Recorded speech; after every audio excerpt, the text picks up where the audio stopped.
Assalamualaikum. Welcome to my YouTube channel Knowledge for Students. Students, today we are starting class number 39, and in today's class we will talk about has and have. लेकिन students class शुरू करने से पहले अगर अभी तक आप लोगों ने मेरे चैनल को सब्सक्राइब नहीं किया तो प्लीज़ सब्सक्राइब के बटन पे क्लिक कर दें। अगर आपको मेरी वीडियोस पसंद आ रही हैं और अगर आप इनसे कुछ सीख रहे हैं तो प्लीज़ लाइक एंड शेयर के बटन पर क्लिक कीजिए। और अगर आपको किसी भी तरह का कंफ्यूजन हो रहा है या कोई प्रॉब्लम हो रही है तो प्लीज़ आप लोग कमेंट्स बॉक्स में जाके कमेंट्स कर सकते हैं। तो चले आए स्टार्ट करते हैं हमारी आज की क्लास। तो स्टूडेंट्स आज हम बात करने जा रहे हैं हैज़ एंड हैव की। अच्छा, इससे पहले हम 2 दफा हैज़ और हैव को डिस्कस कर चुके हैं, राइट? अब एक तो हमने इसको डिस्कस किया था हैज टू और हैव टू, राइट? और इसका दूसरा जो हमने यूज पढ़ा था, अब हैज टू और हैव टू का यूज जो हमने पढ़ा था उसके बारे में मैंने आपको बताया था कि हैज टू और हैव टू का जो यूज किया जाता है वो मौजूदा वक्त में किसी की जरूरत को बयान करने के लिए किया जाता है, राइट? इसका जो हमने दूसरा यूज पढ़ा था हैज और हैव का, वो हमने पढ़ा था प्रेजेंट परफेक्ट में, यानी कि जो हमारा प्रेजेंट परफेक्ट टेंस था वहां पे हमने इसका यूज देखा था, राइट? अच्छा, अब जब हमने प्रेजेंट परफेक्ट टेंस का यूज किया था तो वहां पर मैंने हैज और हैव के बारे में आपको ये चीज बताई थी कि हैज और हैव के साथ हमेशा थर्ड फॉर्म आएगी। हैज और हैव के साथ हमेशा वर्ब की थर्ड फॉर्म आएगी।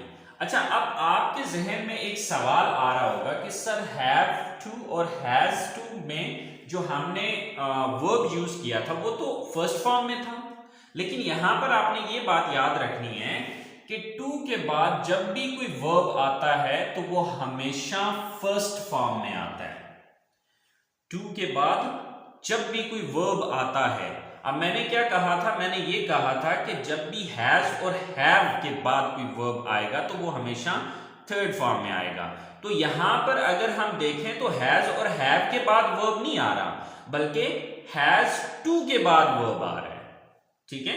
यानी कि हैज के फौरन बाद वर्ब नहीं है, हैज के फौरन बाद टू है, उसके बाद वर्ब आ रहा है। तो इस वजह से, क्योंकि ग्रामर का ये रूल है कि हमेशा टू के बाद जो है हमारी फर्स्ट फॉर्म आती है, इस वजह से यहां पर हम फर्स्ट फॉर्म यूज करते थे।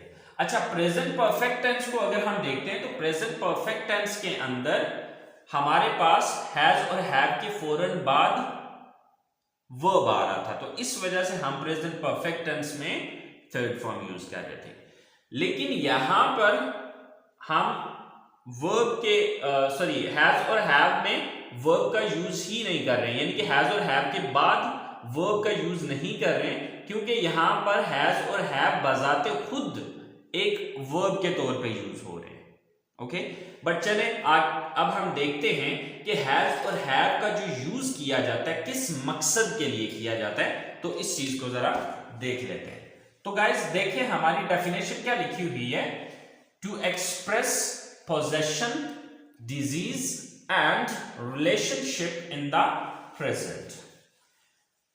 अब इन चीजों को थोड़ा सा समझ लेते हैं कि ये क्या है। Okay, so students, to express बयान करने के लिए, पोजेशन का मतलब होता है मलकियत, यानी कि किसी की मलकियत जाहिर करने के लिए, डिजीज किसी की बीमारी को जाहिर करने के लिए, एंड रिलेशनशिप या फिर किसी रिश्ते को जाहिर करने के लिए इन द प्रेजेंट मौजूदा वक्त में। यानी कि हैज और हैव का जो यूज किया जाता है वो एक इसका यूज ये किया जाता है कि मौजूदा वक्त में आपने किसी की मलकियत को जाहिर करना है तो उसके लिए आप हैज और हैव का यूज कर सकते हैं। दूसरा यूज है to express disease in the present, मौजूदा वक्त में किसी की बीमारी को जाहिर करने के लिए, और तीसरा to express a relationship in the present, के मौजूदा वक्त में किसी के साथ किसी का कोई रिलेशनशिप जाहिर करना हो तो उसके लिए आप इसका इस्तेमाल कर सकते हैं। अब देखते हैं कि हम पोजेशन किस तरह से जाहिर करेंगे। पोजेशन जैसे कि मैंने आपको बताया कि पोजेशन का मतलब होता है मलकियत। अच्छा, अब मलकियत इस तरह से भी जाहिर होगी कि आप ये कहें कि जी ये मेरा मार्कर है, ठीक है, ये उसका डस्टर है, ये पेपर उनके हैं, ठीक है। अब इस तरह से आपने पोजेशन जाहिर नहीं करनी, बल्कि जो हैज और हैव का यूज हम करते हैं पोजेशन को जाहिर करने के लिए, उसका इस्तेमाल हम यूं करते हैं कि मेरे पास एक मार्कर है, उसके पास स्याही है, उनके पास डस्टर है, राइट, उनके पास मोटर बाइक है। तो लाइक इस तरह से अगर आपने किसी की पोजीशन जाहिर करनी है तो उसके लिए हम हैज और हैव का यूज करेंगे, ठीक है। इस तरह से नहीं कि ये मेरा है, ये उसका है, ये उनका है, इस तरह से नहीं, ठीक है। अगर ये चीज करनी है तो उसके लिए तो हम पॉसेसिव प्रोनाउंस यूज करते हैं, ठीक है, जैसे कि माई, योर, हिज, ठीक है। तो इसके लिए हम ये यूज कर रहे होते हैं, राइट। लेकिन यहां पर हम हैज और हैव का यूज उस वक्त करेंगे जब हम ये कहेंगे कि किसी के पास फलां चीज है या मेरे पास फलां चीज है, ठीक है। इस तरह से जब भी आपने पोजीशन जाहिर करनी होगी तो उसके लिए आप हैज और हैव का पोजीशन को जाहिर करने के लिए यूज करेंगे। आई होप सो पोजीशन का आपको समझ आ गया होगा। अब बात करते हैं हम डिजीज की, कि जब भी आपने किसी को यह कहना है कि फलां बंदे को फलां प्रॉब्लम है, ठीक है।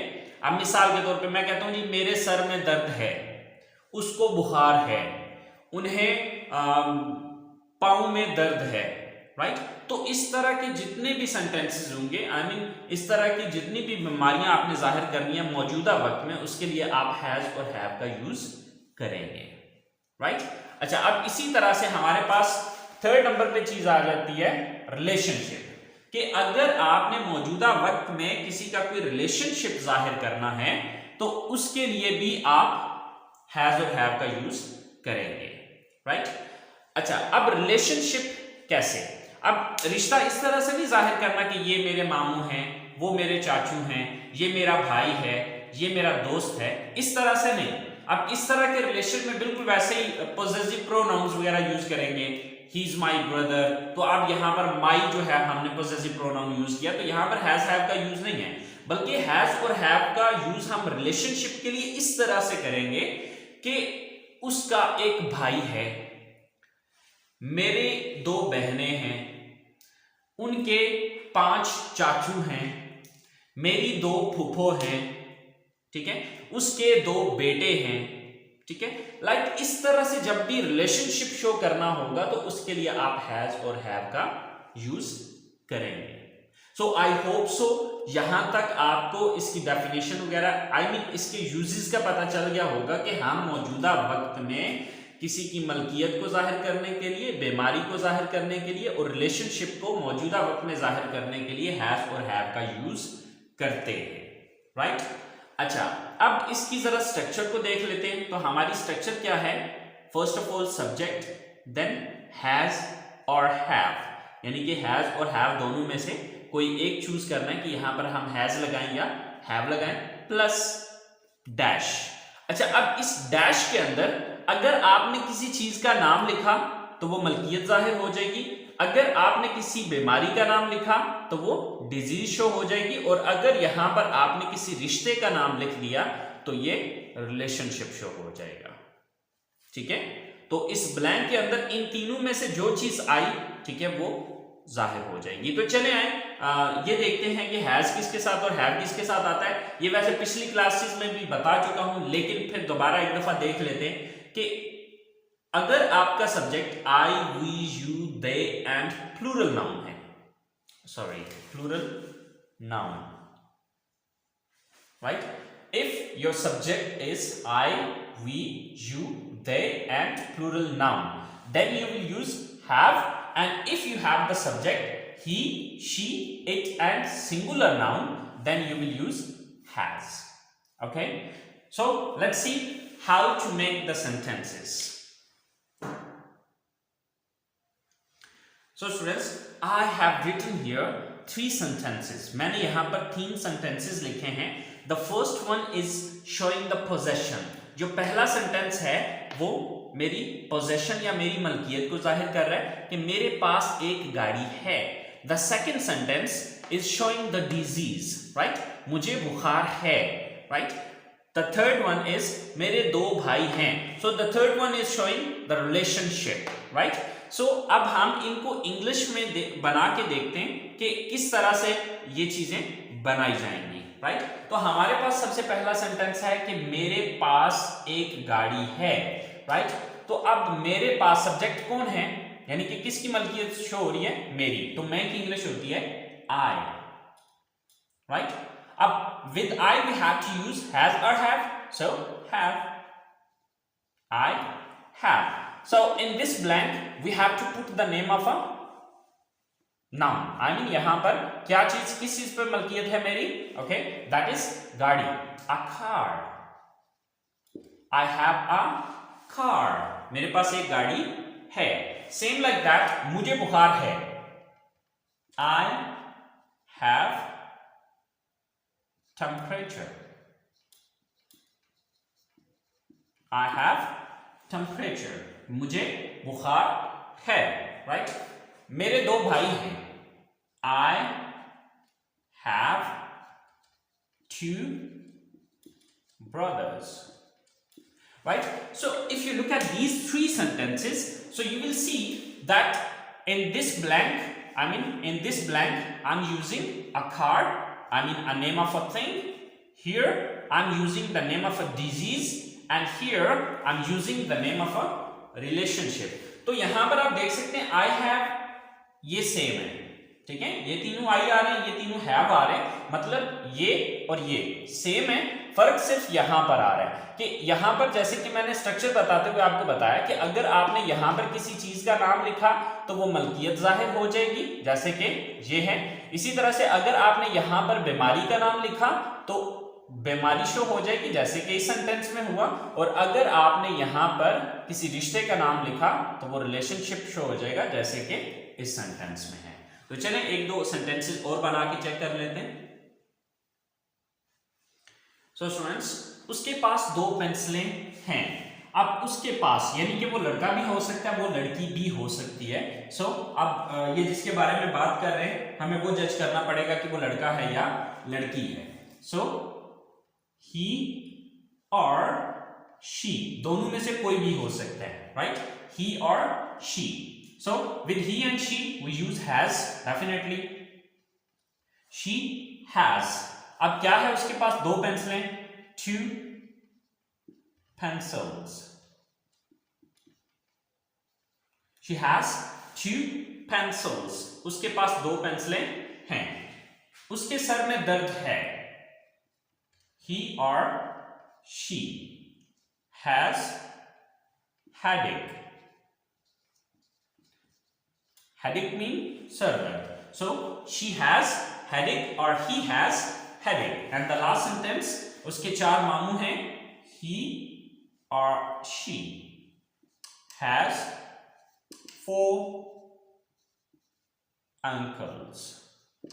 So, आपने देखा कि हमने जो चीज चेंज की वो सिर्फ ये है, यहां पर चीज का नाम आया तो ये मलकियत होगी, यहां पर बीमारी का नाम आया तो डिजीज होगी, और यहां पर रिश्ते का नाम आया तो ये रिलेशनशिप हो गया। तो आई होप सो आपको इसके तीनों यूजेस के बारे में समझ आ गई होगी। So let's talk about it's negative sentences. तो अब हम इसके नेगेटिव सेंटेंसेस को बना के देखते हैं कि अगर हमें इनके नेगेटिव सेंटेंसेस बनाने पड़े तो वो हम किस तरह से बनाएंगे। लेकिन ये चीज याद रखनी है कि यहाँ पर मैंने सिर्फ दो एग्जांपल्स आपको दी हैं, ठीक है, दो पोजेशन की, दो डिजीज की एंड दो रिलेशनशिप की, लेकिन इसके बेशुमार सेंटेंसेस बनेंगे, ठीक है। तो आपने सिंपली ये करना है कि आपने सब्जेक्ट प्लस हैज या हैव दोनों में से कोई एक चूज करना है, क्योंकि डिपेंड करेगा सब्जेक्ट क्या है, तो उसके मुताबिक हैज और हैव का यूज करेंगे। एंड देन चीज का नाम, आप चीजें बेशुमार चीजें जिन पे आप मलकियत जाहिर करते हो, जैसे कि मेरे पास पैसे हैं, उसके पास गाड़ी है, मेरे पास किताबें हैं, उसके पास जो है जैकेट है, मेरे पास शर्ट है, लाइक बेशुमार चीजों पे मलकियत। इसी तरह से बीमारियां हैं तो कोई एक बीमारी तो नहीं है, ठीक है, जिसको जो मसला है उसके मुताबिक उस बीमारी का नाम यूज करें और बीमारियों के नाम आपको आने चाहिए। सेम लाइक दैट रिश्ते हैं, तो अब रिश्ता भी कोई एक तो नहीं है, बेशुमार रिश्ते हैं, ठीक है। तो उन रिश्तों को जाहिर करने के लिए भी हम हैज और हैव का यूज करते हैं, बशर्ते कि आपको रिश्तों के नाम आते हों। तो चलें देखते हैं इसके नेगेटिव सेंटेंसेस को।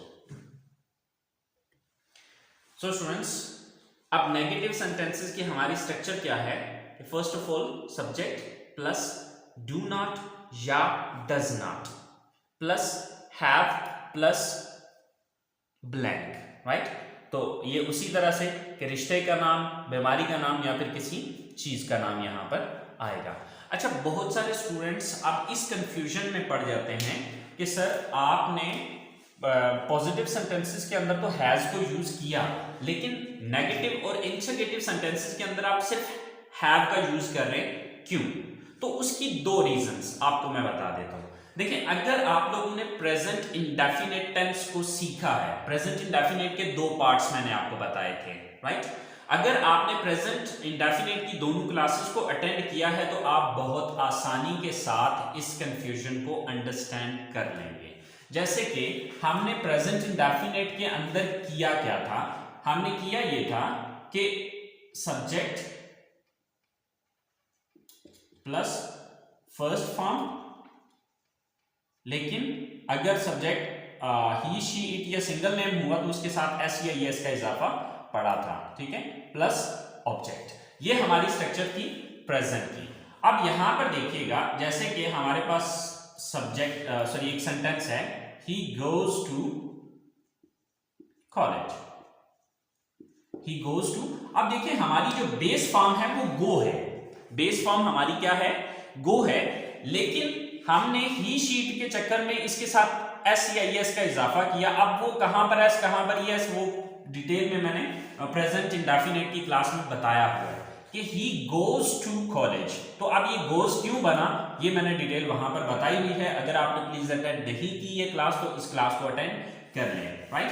तो अब यहां पर देखें कि हमने क्या किया कि ये जो एस या एस फर्स्ट फॉर्म के साथ लगा के इसको गोज किया, लेकिन हमारी जो बेस फॉर्म थी, जो ओरिजिनल फॉर्म थी, वो गो थी, गोज नहीं है। गोज हमने ही शीट के चक्कर में बनाया, ठीक है। सेम इसी तरह से हमारी जो बेस फॉर्म है वो हैव है, हैज नहीं है। ये जो हमने हैज बनाया है, ये जिस तरह गो को गोज बनाया है, इसी तरह से हमने हैव को हैज बनाया है ही शी इट के चक्कर में। किसमें? ही शी इट के चक्कर में, ठीक है। तो अब ये क्या सेंटेंस बन रहा है? ही हैज, बल्कि ये सेंटेंस लिखने से पहले मैं इसका नेगेटिव बनाता हूं, इसका पहले, फिर आपको हैज और हैव का समझाता हूं। तो देखेंगे, अब जब हम इसका नेगेटिव बनाते तो हम क्या कर देते हैं? He does not go to college. अब ये इसी का मैंने नेगेटिव बनाया, ये इसी सेंटेंस का मैंने यहां पर नेगेटिव बनाया। अब देखिए कि ऊपर वाले सेंटेंस में मैं गोज यूज कर रहा हूं, लेकिन नीचे वाले में मैं गो यूज कर रहा हूं। क्यों? ऐसा क्यों हुआ? वो इस वजह से हुआ कि ये जो एस या एस का चक्कर था, ये मैंने डू के साथ करके इसको डज बना लिया। ये मैंने क्या किया कि डू के साथ ईएस का इजाफा किया और इसको मैंने डज बना दिया। तो जब ये एस या ईएस वाला चक्कर ऑलरेडी डू के साथ कर चुके हैं तो फिर आगे हम नहीं करते, ठीक है। तो ये रीजन बनी कि हमने गोज को गो में कन्वर्ट कर दिया, ठीक है। अच्छा, अब इसी तरह से हम बात करते हैं हैज और हैव की। तो आप देखें कि हमने एक सेंटेंस बनाया, he has a card, he has a card. जब इसको नेगेटिव, तो आप जैसे कि मैंने आपको बताया है कि ये जो हमने हैज यूज किया है, ये ही शी इट के चक्कर में बनाया। हमारी बेस फॉर्म क्या है? बेस फॉर्म हमारी ओरिजिनली हैव है। हमारी बेस फॉर्म क्या है? हैव है। तो जब मैं इसका नेगेटिव सेंटेंस बनाऊंगा, ठीक है, तो आप देखिए कि हम ही डज नॉट। तो आप देखिए वो एस या एस के चक्कर अब मैं यहां पर कर चुका हूं, तो फिर आगे इसके साथ करने की जरूरत नहीं है। तो इसकी फिर मैं ओरिजिनल बेस फॉर्म लिखूंगा। तो ये हमारी बेस फॉर्म क्या है?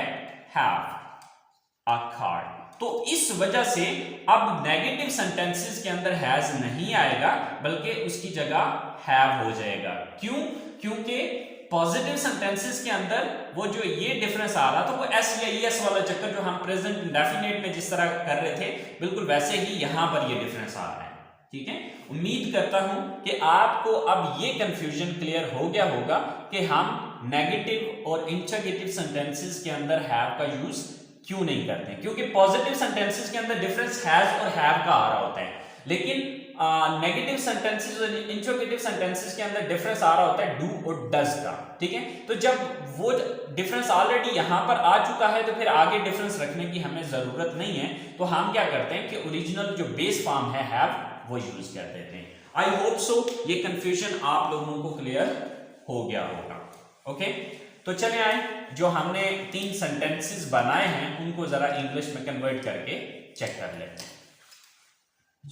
मेरे पास जो पहला सेंटेंस है वो है कि मेरे पास कंप्यूटर नहीं है। तो सब्जेक्ट कौन है, किसके पास नहीं है, मेरे पास, so I. Then with I we use do not. आपको डू और डज का पता है कि आई वी यू दे और प्लूरल नाउन के साथ डू आता है और ही शी इट और सिंगल नेम के साथ डज आता है, राइट। तो I do not. Then have, then चीज का नाम, तो क्या है मेरे पास, सॉरी क्या नहीं है मेरे पास, computer. I do not have a computer.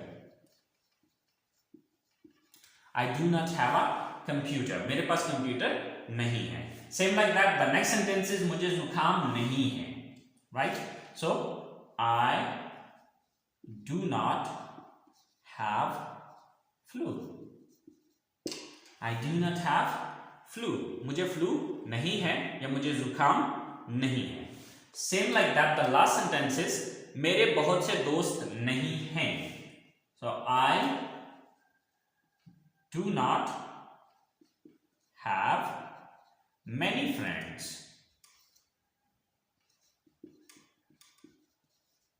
I do not have many friends, मेरे बहुत से दोस्त नहीं हैं। सो स्टूडेंट्स हमारे पास जो नेक्स्ट सेंटेंस है वो है आमिर के पास पैसे नहीं हैं। So who is the subject, Asim, sorry Aamir. Then do not या does not, because this is a singular noun, ये एक सिंगल नेम है तो इसके साथ डेफिनेटली डज नॉट आएगा। Does not, Aamir does not have. अब एंड क्या है, क्या चीज नहीं है उसके पास, पैसे, money. So Aamir does not have money. अब नेक्स्ट सेंटेंस है आमिर को कैंसर नहीं है। Aamir does not have cancer. Aamir does not have cancer, sorry Aamir को कैंसर नहीं है। आमिर का कोई बच्चा नहीं है। Aamir does not have any baby. So Amir does not have any baby. Aamir का कोई बेबी नहीं है या कोई बच्चा नहीं है। सो स्टूडेंट्स ये इसके नेगेटिव सेंटेंसेस हैं। तो आपको अब इंट्रोगेटिव सेंटेंसेस का रूल पता है कि आपने जिस लफ्ज के बाद नेगेटिव में नॉट लगाया था उन चीजों को उठा के सेंटेंस के शुरू में ले जाएं तो ये इंटरोगेटिव बन जाएंगे। तो यहाँ पर डू और डज सेंटेंस के शुरू में आएंगे तो ये हमारे सवालिया जुमले बन जाएंगे, जिसमें आप किसी से पूछेंगे क्या आपके पास फलां चीज है, क्या आपके सर में दर्द है, क्या आपको बुखार है, लाइक इसी तरह से क्या आपका कोई दोस्त है, क्या आपकी कोई बहन है, क्या आपके कोई मामू हैं, लाइक इस तरह के जो सेंटेंसेस होंगे वहां पर हैज और हैव का हम यूज करेंगे। तो चलिए आइए देखते हैं इसके नेगेटिव सेंटेंसेस को।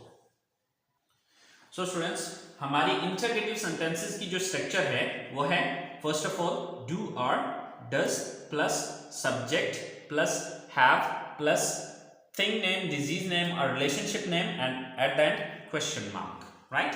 सो क्या आपके पास इंग्लिश की किताबें हैं? तो अब सब्जेक्ट कौन है, आप, तो आप यू है तो यू के साथ डेफिनेटली डू का यूज होगा। So do, then subject you, then have, then अब यहां पर देखना है कि चीज का नाम है तो चीज क्या है, इंग्लिश की किताबें। So do you have English books? Do you have English books? क्या आपके पास इंग्लिश की किताबें हैं? Same like that next sentences, क्या आपको जिल्द का मसला है? Do you have skin problem?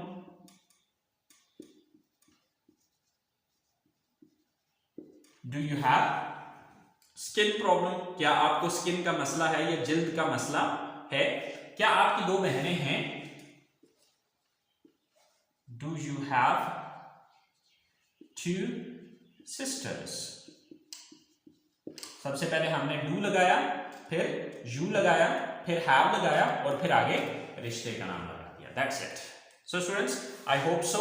आपको इसके इंटरोगेटिव सेंटेंसेस समझ आ गए होंगे.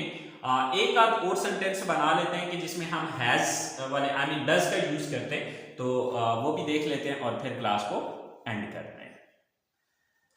तो स्टूडेंट्स, हमारा नेक्स्ट सेंटेंस है, क्या उसके पास नए कपड़े हैं? अब वो लड़का भी हो सकता है लेकिन लड़की भी हो सकती है, राइट? तो अब हम जो है वो ही रखते हैं, यहाँ पर शी को छोड़ देते हैं. सबसे पहले डू या डज, तो डेफिनेटली शी है या ही है तो उसके साथ डज ही आएगा. डज, देन सब्जेक्ट कौन है? वो एक लड़का, ही. अब वो लड़की भी हो सकती है, यानी कि इस सेंटेंस से ये नहीं समझ आता कि लड़का है या लड़की है. डेफिनेटली जिस बंदे से बात कर रहा है अगला बंदा या मैं बात कर रहा हूं, तो अगले बंदे को पता होगा कि मैं किसी लड़के की बात कर रहा हूं या लड़की की बात कर रहा हूं, राइट? तो फिर उस हिसाब से आपने ही या शी का यूज करना है. Then have, does he have, क्या चीज है? यानी कि लास्ट नए कपड़े, new clothes. Does he have new clothes? So does he have new clothes, क्या उसके पास नए कपड़े हैं? नेक्स्ट सेंटेंस है हमारे पास, क्या उसे खांसी है?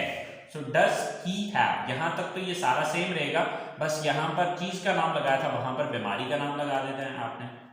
Does he have cough? Does he have cough, क्या उसे खांसी है? इसी तरह से लास्ट सेंटेंस है, क्या उसका कोई दोस्त है? Does he have any friend? Does he have any friend? क्या उसका कोई दोस्त है?